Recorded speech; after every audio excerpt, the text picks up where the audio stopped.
டே எல்லாம், அதாவது வந்து காலையிலேருந்து சாயந்தரம் வரைக்கும் டே ஃபுல்லாக வெளியில் போய் கஷ்டப்பட்டு வேலை செஞ்சுட்டு சாயந்தரமாக ஹஸ்பண்ட் வந்து புருஷன் வீட்டுக்கு வரோம்.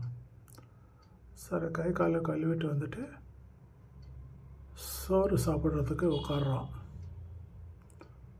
ஸோ பொண்டாட்டி வந்து அவருக்கு சாப்பாடு வைக்கிறாங்க.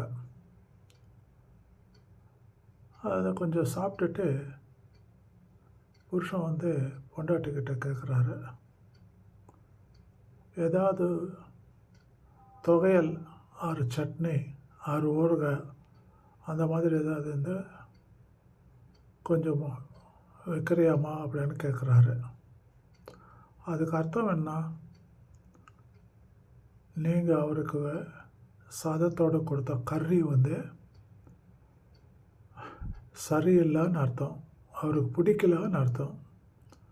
அது டைரெக்டாக கறி நல்லா இல்லை, ஏதாவது தொகையிலோ கொஞ்சம் சட்னியோ ஊறுகாய் அப்படின்னு கேட்குறாருன்னா, அந்த நீங்கள் கொடுத்த கறி சரியில்லை, அவருக்கு பிடிக்கல அப்படின்னு உங்கள்கிட்ட டைரெக்டாக சொல்கிறதுக்கு அவருக்கு தைரியம் இல்லை. ஏன்னா அந்த அளவுக்கு மிரட்டி வச்சுருக்குறேங்க அவர் நெகட்டிவாக.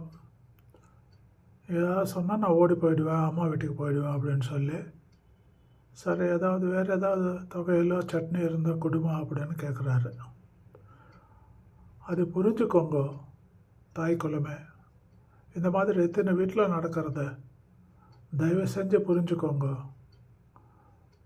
உங்கள் ஹஸ்பண்டு நல்லா இருந்தால் தாங்க நீங்களும் நல்லா இருப்பீங்க, அந்த குடும்பம் நல்லா இருக்கும் இல்லையா? இது வீட்டுக்கு வீடு வாசப்படி தானே. நிறைய வீட்டில் இது நடக்கிறத வெளியில் வரதில்லை. சில பேர் மௌனமாக வலியோடு அதை ஏற்றுக்கிறாங்க. வெளியில் சொன்னால் அது குடும்பத்துக்கு அவமானம்னு சொல்லிட்டு. குடும்பம் நல்லா இருக்கணும், புருஷன் பொண்டாட்டி பிள்ளைங்க கஷ்டப்படாமல் ஒரு மாதிரி நல்லாவே இருக்கணும் அப்படின்னு நினச்சா அதெல்லாம் அந்த இல்லத்தரசி கையில் தான் இருக்கு. தாய் குலமே தயவு செஞ்சு புரிஞ்சுக்கோங்க. Thank you. God bless you. Subscribe.